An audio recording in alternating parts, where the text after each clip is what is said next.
Welcome to AI Unraveled, your daily briefing on the real-world business impact of AI. Today is October 23rd, 2025, and the stakes in the enterprise are higher than ever. We are covering a quantum leap and a legal brawl. Google just announced a quantum chip 13,000 times faster than today's supercomputers, simultaneously raising the ceiling on what's possible.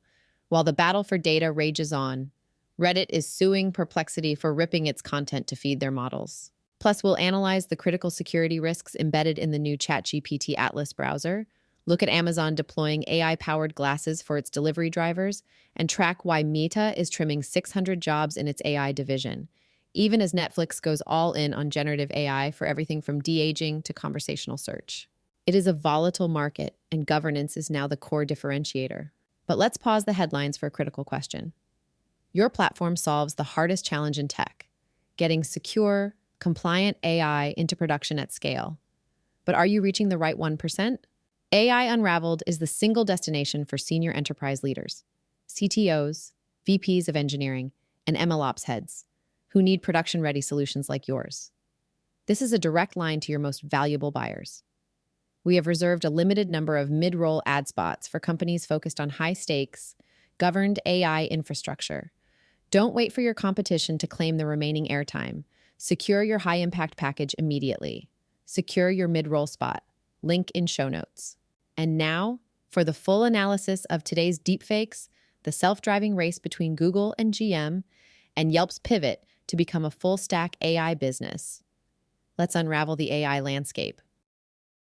Welcome back to the Deep Dive.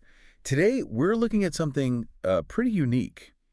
A single day, October 23rd, 2025. Yeah, it's wild. It really was. Not just a busy news day, it felt like a perfect snapshot of the entire AI industry hitting the gas and the brakes hard at the exact same time. Yeah, it looked like total chaos on the surface, like just a daily rundown gone mad. But if you actually, take a step back. Which is what we're doing. Exactly. Yeah. Those events, they actually line up into three big structural movements. They really define where AI is heading.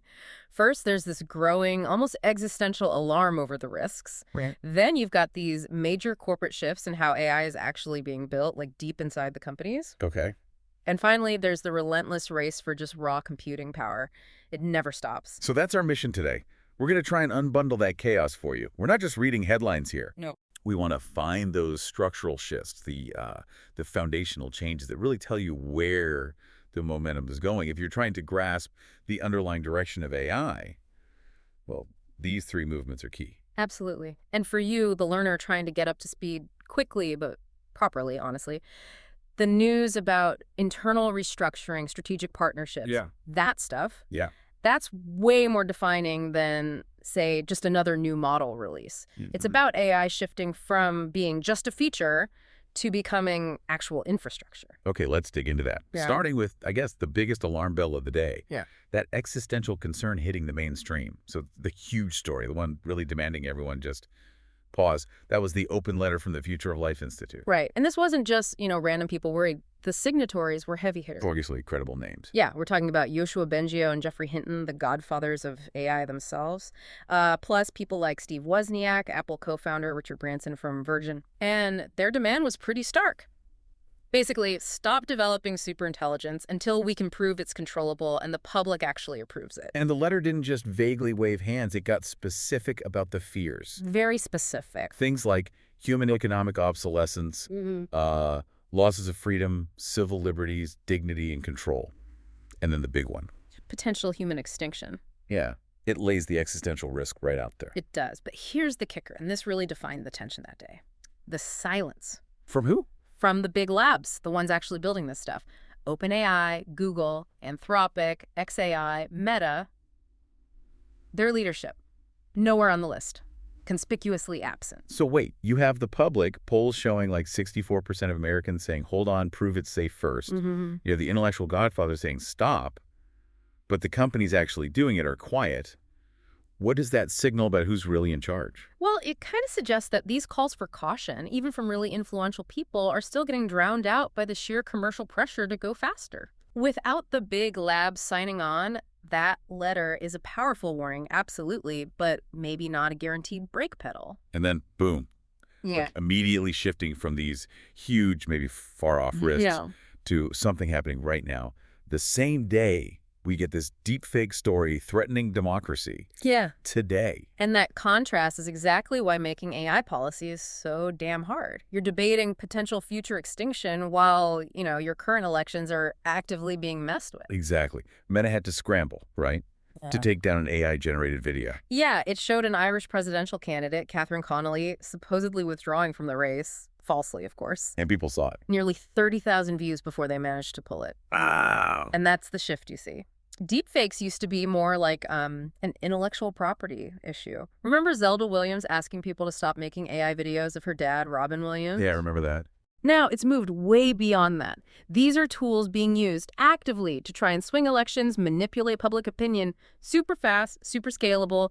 Just taking down content after the fact, it's already not enough. Okay, so we have existential worries, immediate election interference, and then the day also brought news about, technical security flaws and legal fights. Yep, layered right on top. The legal battle between Reddit and Perplexity is super interesting for content ownership. What happened there?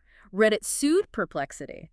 They accused them of basically working with data brokers to scrape Reddit content, but indirectly from Google's search results. Sneaky. How did they prove that? Get this. A digital sting operation. Reddit apparently made a post that only Google's web crawler could see. And then later, Perplexity's answer engine spit out that same content, Reddit saying, aha, you bypassed our defenses, you violated copyright rules like the DMCA. That really cuts to the core of who owns the data that trains these things. Absolutely.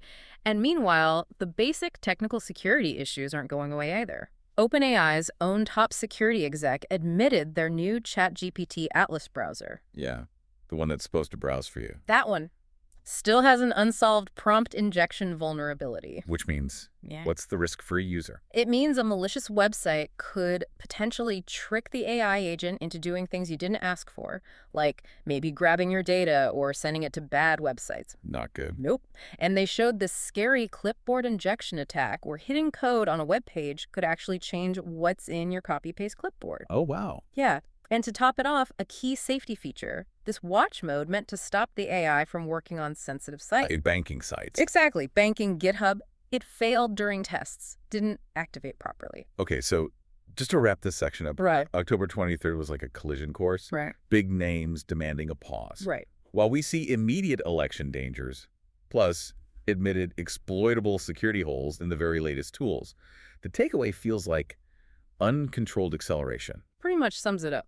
That actually leads perfectly into the second big movement we saw that day, which is how these huge corporations are fundamentally restructuring themselves, like changing their DNA to make AI core infrastructure. And that story out of OpenAI, Project Mercury, it feels like it totally redefines data labeling. Yeah, this isn't about algorithms. This is about poaching elite humans. OpenAI, with Project Mercury, they're deliberately sidestepping the usual kind of generalist data labelers. So what are they doing instead? They're hiring over 100 former analysts, like high-level analysts from top Wall Street firms, JP Morgan, Goldman Sachs, Morgan Stanley. Whoa. Okay, former analysts. To do what? To train their models. They're reportedly paying them $150 an hour. Get out. To feed the AI real complex financial workflows. Think IPO documents, corporate restructurings, that kind of stuff. So it's like hyper-specialized training data. Exactly. It's a strategic move towards what you might call vertical integration in data annotation. They figured out, as one exec apparently said, nobody writes financial documents better than highly trained analysts at investment banks. Makes sense. So they're cutting out the middleman, the generic data labeling companies, to get the absolute highest quality, domain-specific training data for finance. But hold on. If they're using, $150 an hour Wall Street experts for training, doesn't that kind of guarantee these powerful AI tools will mostly just benefit the big Wall Street firms? Yeah. Isn't that like centralizing the advantage at the top? That's definitely the risk. I mean, it drives up quality and accuracy in a really sensitive field, which is good in one way. But yeah, it absolutely raises the barrier to entry for smaller companies or startups. Right. And it's potentially a massive disruption for that existing, multi-billion-dollar data labeling industry. It signals that for the really advanced models, generic data just isn't cutting it anymore. Okay, so OpenAI is going super specialized. Meanwhile, Meta, another giant, was doing some major internal shuffling that same day. Layoffs. Yeah, about 600 jobs cut across their AI division. It seemed to hit their FAIR group, fundamental AI research, the hardest. Fair. That's the more academic, open research wing, right? Historically, yeah. Focus on publishing papers, open science. But the cuts apparently left the superintelligence group, the TBD lab, mostly untouched. Interesting. What was the rationale? Internal memos talked about creating smaller, faster teams, fewer layers of approval, trying to speed things up. But it sounds like maybe more than just efficiency, maybe a culture clash. I think so. It definitely follows reports of internal friction, like longtime FAIR researchers, including big names like Jan LeCun, pushing back publicly against stricter new rules about reviewing papers before publication. It feels like the new guard, maybe focused more on deploying AGI quickly, is kind of running over the traditional academic culture at FAIR. Speed overriding caution again. It has that feel, yeah, speed potentially overriding that institutional focus on safety and academic rigor. And this idea of AI becoming core infrastructure, we saw it playing out directly in consumer platforms too, like Yelp and Netflix. Oh, yeah. Yelp unveiled a massive overhaul, something like 35 new AI features all at once. And not just minor tweaks, right? No, it's fundamental stuff changing how you use Yelp, like menu vision. You point your phone camera at a restaurant menu, and it instantly shows you photos of the dishes, reviews for them, right there overlaid on the menu. Cool. And they're rolling out AI agents, like a Yelp host or receptionist, that can apparently handle restaurant phone calls, take reservations, just like a human staff member. So the big shift there is Yelp isn't just a place you go to search and scroll anymore. Exactly. It's becoming an active tool where you can just ask it to do things, act on your behalf. They seem to be aiming to become like the local layer of the AI web. It's interesting positioning. And Netflix. They're going all in, too.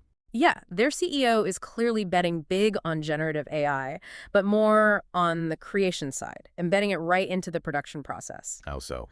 They mentioned using it in specific projects, like an Argentinian sci-fi show, The Eaternaut, and even Happy Gilmore 2. Happy Gilmore 2, seriously. Apparently. Using AI for things like post-production, visual effects, maybe even set design, de-aging actors. Okay. The implications there seem huge for the industry. Totally. It's projected to cut down on VFX jobs, definitely shorten how long it takes to make shows and movies. And save Netflix money. And crucially, yeah, expand Netflix's cost advantage over traditional studios still using older, slower methods. So wrapping up this section, whether it's training on IPO data or creating movie magic, AI isn't just a feature anymore. Nope. It's becoming the basic plumbing, the fundamental operating system for these companies. It's infrastructure. Okay. Which brings us to our third major movement from October 23rd, the sheer acceleration in the race for hardware and compute power. Starting with Google's quantum announcement, that sounded like a big deal. It was potentially significant, yeah. Google announced their new 105 qubit processor called Willow. And the headline was speed, right? Speed, yes. It performed some specific calculation, 13,000 times faster than a traditional supercomputer. But the really key part was the algorithm they used, quantum echoes. Why is that algorithm important? Because it's verifiable. Ah, okay. So you can actually check the answer, unlike some earlier quantum claims. Exactly. This moves quantum computing away from just being these theoretical, maybe one-off lab experiments towards something more like consistent engineering-led progress. Progress you can measure and repeat. And that makes the threat more real. Much more immediate. This kind of verifiable progress really dials up the urgency around things like harvest now, decrypt later attacks. Have fun again. It's where adversaries steal encrypted data today, data they can't break yet, banking on the fact that a future quantum computer will be able to decrypt it. So progress like Google's makes that future feel a lot closer. Got it. But okay, quantum is maybe still a bit down the road.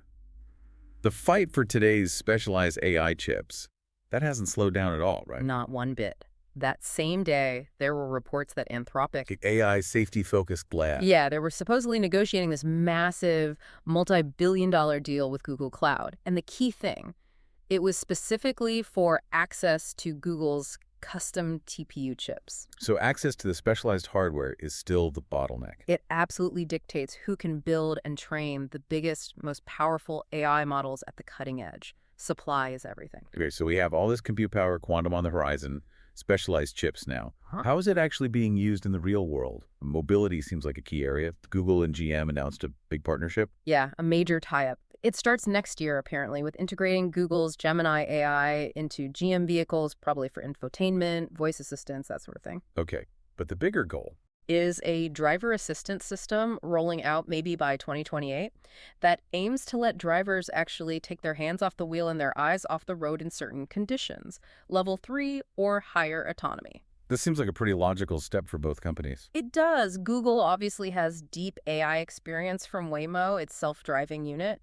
And GM, well, they really need a win in this space after they had to shut down their Cruise robotaxi unit after all those problems. Right, they're trying to rebuild trust and catch up. Pretty much transform the car into a genuinely smart platform. But the roadblocks are still there, right? The safety and regulatory hurdles. Oh, absolutely inescapable. That partnership announcement landed basically right alongside news that the NHTSA, the U.S. Highway Safety Regulator, has an ongoing investigation into Waymo. Why? What happened? Apparently, a Waymo vehicle failed to stop properly for a school bus. So yeah, the ambition and the deployment speed are still constantly bumping up against safety concerns and regulatory oversight.